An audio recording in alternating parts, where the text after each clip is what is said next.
আজ আমি বানাবো ঘরে থাকা উপকরণ দিয়ে রুই মাছ ভাপা। এখানে আমি 3 পিস রুই মাছ নিয়েছি, ভালো করে ধুয়ে পরিষ্কার করে জল ঝরিয়ে রেখেছি। আদা আর রসুনের রস 1 টেবিল চামচ দিয়ে দিলাম।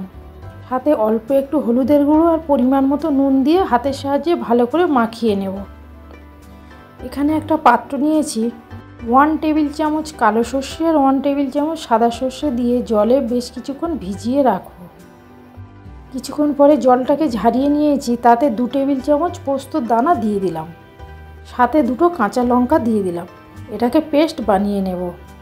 এখানে ওভেনে একটা প্যান বসিয়েছি, প্যানে বেশ কিছুটা সর্ষের তেল দিয়ে দিলাম। সর্ষের তেলটা গরম হয়ে গেছে, এই যে ম্যারিনেট করা মাছগুলো ছিল দিয়ে দিলাম। মাছগুলো এপিটোপিট হালকা ভেজে নেব আমি। একটা সাইড ভাজা হয়ে গেছে, আমি আরও একটা সাইড উল্টে দিলাম। এখানে যে সর্ষে পোস্তর যে পেস্টটা বানিয়েছিলাম, তাতে আমি 2 টেবিল চামচ টক দই দিয়ে দিলাম। হাফ টিস্পুন হলুদের গুঁড়ো দিয়ে দিলাম, হাফ টিস্পুন জিরের গুঁড়ো দিয়ে দিলাম, হাফ টিস্পুন ধনের গুঁড়ো দিয়ে দিলাম। কালারের জন্য Kashmiri red chilli powder half table চামচ দিয়ে দিলাম। পরিমাণ মতো নুন দিয়ে দিলাম। 2 টেবিল চামচ সর্ষের তেল দিয়ে দিলাম। সব উপকরণগুলো ভালো করে মিক্সড করে নেব। ভালো করে মিক্সড করা হয়ে গেছে।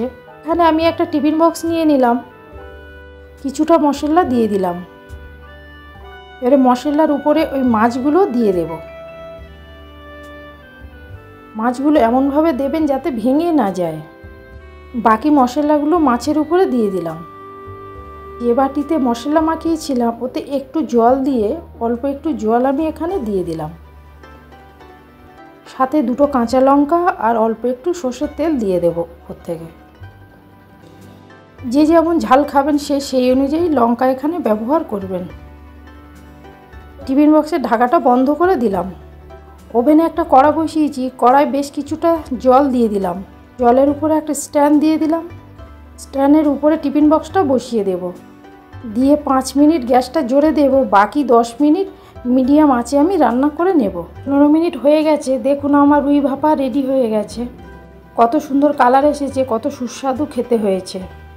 আমার রান্নাটি যদি ভালো লেগে থাকে কমেন্টের মাধ্যমে জানাবেন।